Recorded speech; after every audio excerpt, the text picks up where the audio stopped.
Bueno, volviendo de vuelta al tema calderas en cuanto a eficiencia energética. Hay tres posibilidades en cómo emplear, por lo menos, la eficiencia energética en lo que sería el uso o funcionamiento de nuestra caldera como tal.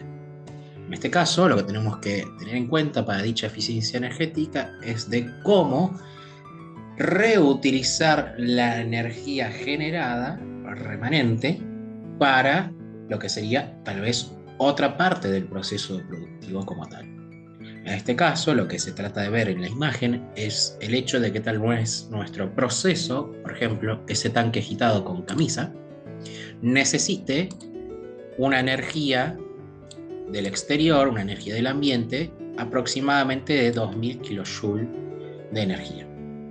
Esa energía en forma de calor la va a suministrar justamente, en todo caso, el servicio calefactor, la utilidad caliente. En ese caso se empleará, por ejemplo, vapor de agua de caldera. Ese vapor de agua, por ejemplo, si está a 10 bares relativo a una cierta medida de temperatura justamente, significa que esa X cantidad volumétrica de vapor de agua equivale a decir, en medida, de que la entalpía de vaporización de dicho vapor de agua, por ejemplo, tiene que ser justamente la medida que requiere el proceso, 2000 kilojoules. Lo que debo tener antemano es de que la entalpía total de un kilogramo de vapor es 2782 kilojoules como tal. Si por ejemplo yo estoy usando una cantidad exacta de un kilogramo de vapor de agua, yo sé que 2000 la aportará la entalpía de vaporización para que satisfaga lo que sería el proceso. Y la diferencia restante, 2000 menos 2782, es la energía en kilojoule que me puede brindar el agua resultante. ¿Qué agua resultante? El agua generada por la condensación del vapor. El agua que saldría desde la camisa del vapor y que justamente circularía aguas abajo el proceso en fase líquida dada por la trampa de vapor. Ahora tenemos justamente un kilogramo de condensado, un kilogramo de agua líquida, que ahora contiene justamente 782 kilojoules, o sea, un condensado en sí de alta presión o IO de alta energía. Y la idea justamente es emplear esta energía remanente para otra zona del proceso. Por ejemplo, podemos emplear, teniendo en cuenta ese concepto de la energía derivada y la energía remanente de vapor de agua y condensado generado, podemos emplear lo siguiente. Podemos emplear eficiencia energética para lo que sería el precalentamiento del agua de alimentación. ¿El agua de alimentación de qué? Y el agua de alimentación de la caldera. Nosotros tenemos que recordar que justamente para generar lo que sería todas las líneas de vapor necesarias, tendría que haber entrado en sí una medida de agua de alimentación. Agua de alimentación ya desmineralizada y ablandada. Cómo esa agua se pasó a vapor y porque hubo un quemador, un comburente y un combustible como tal. Esa agua de alimentación proviene justamente del tanque de alimentación. Ahora bien, esa agua de alimentación estará seguramente a una medida de temperatura ambiente, 25 grados, 30 grados Celsius, dependiendo de la estación del año. La cuestión es que justamente la energía que debe aportar la caldera para pasar de 30 grados hasta la presión y temperatura correspondientes es considerable. Esa energía que debe aportar justamente la caldera puede ser en medida reducida si es que alivianamos ese salto térmico. ¿Y cómo aliviano ese salto térmico que sufre ese fluido de agua? Y básicamente precalentando dicha agua de alimentación. Yo puedo hacer que dicha línea, antes de entrar por lo que sería el agua de caldera, lo que sería para lo que sería la caldera, puede derivarse en otras líneas secundarias. En esas líneas secundarias, lo que se trata es lo siguiente. Supongamos que en X momento, en X parte del proceso productivo, vapor de agua justamente llega a lo que sería un cierto proceso productivo y el condensado generado, que tiene elevada presión y elevada energía, retorna. Retorna y justamente va a retornar para lo que sería el tanque de alimentación. Pero antes de retornar de manera directa al tanque de alimentación, va a pasar por lo que es el denominado tanque flash. El tanque flash es básicamente un recipiente, un dispositivo de cierta capacidad, de cierto volumen, que permite la correcta separación entre el vapor flash, y el agua líquida condensada. Este tanque flash lo que hace justamente es recuperar la mayor cantidad de vapor posible, y lo hace recuperando el vapor a baja presión, a partir de un condensado de alta presión. O sea, el líquido o agua condensada entrará a una cierta medida de presión, por ejemplo 10 bares, y el vapor que se libera del mismo en este tanque estará a una presión más baja, tal vez 8 bares. La cuestión que ese condensado bajará por la parte inferior de lo que sería el tanque flash y precalentará esa línea de agua de alimentación.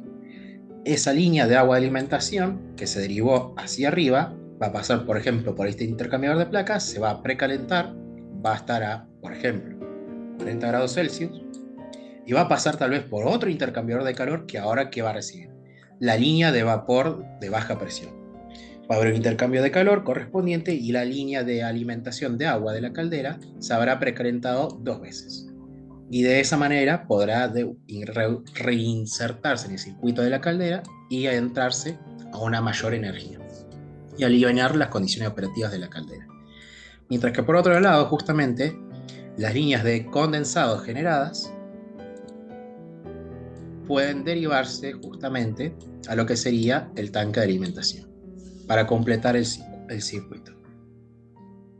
Generalmente el exceso de energía proveniente del condensado lo que genera, mejor dicho, un vapor flash de entre el 10 y el 20% como tal.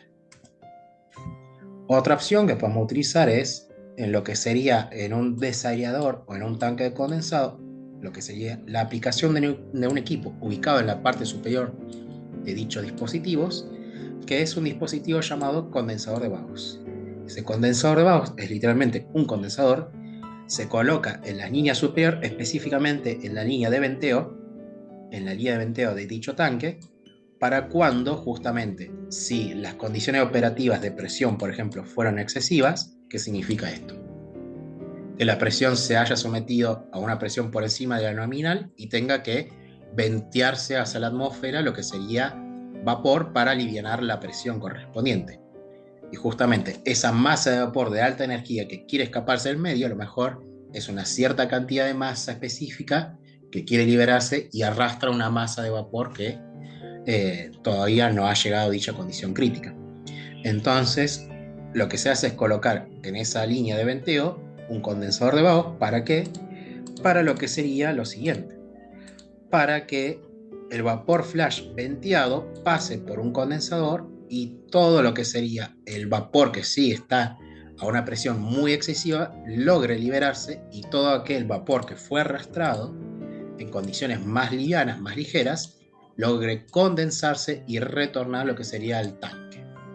Y de esa manera reducimos emisiones de dióxido de carbono, reutilizamos agua y justamente ahorramos agua y o combustible como tal. Otra manera es de aplicar eficiencia energética, es de lo que sería emplear el termocompresor.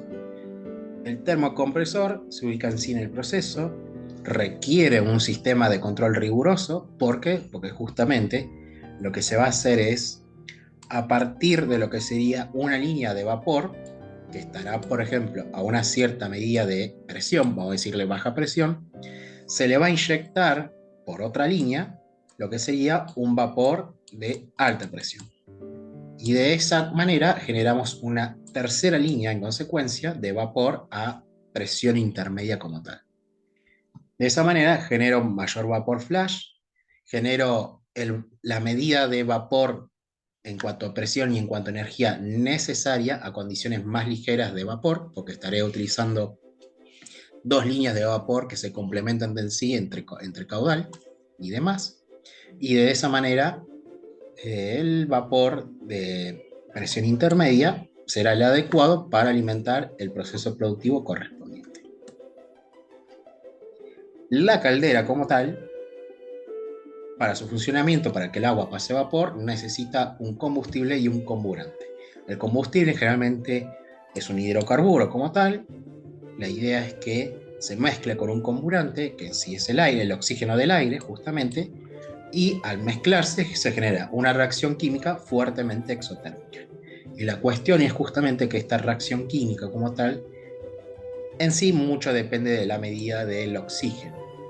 Si tenemos un exceso muy pequeño, o mejor dicho, una cantidad mínima de oxígeno o una cantidad excesiva de oxígeno, de aire en sí, estamos afectando al funcionamiento de la caldera. Si, por ejemplo, empleamos una cantidad mínima de aire, generamos una combustión incompleta donde lo que se va a resaltar en sí más es la generación de contaminantes como lo que sería el dióxido, el monóxido de carbono como tal. Y si generamos o empleamos un exceso de aire, lo que se va a generar en mayor medida va a haber más remanente oxígeno no reaccionante y generación de anhídrido carbónico como tal.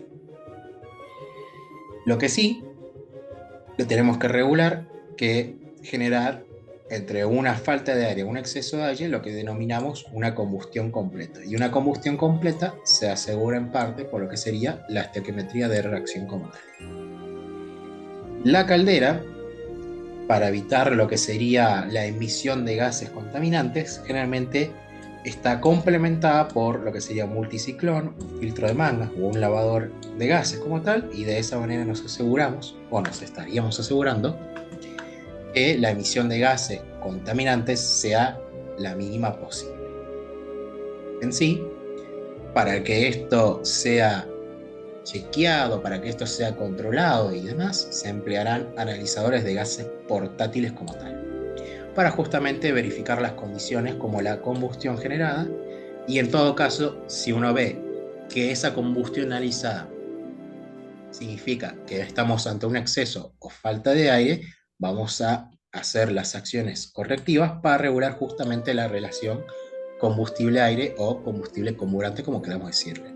Justamente empleamos un dispositivo, un analizador digital, por ejemplo, o como queramos llamarlo, como queramos, con cualquier tipo de dispositivo. La cuestión es justamente que una de las salidas de la caldera, por ejemplo, esté dotada con esa conexión correspondiente para lo que sería la entrada del dispositivo como tal. Y de esa manera chequear y verificar los datos correspondientes. Y con eso se termina la sección de caldera.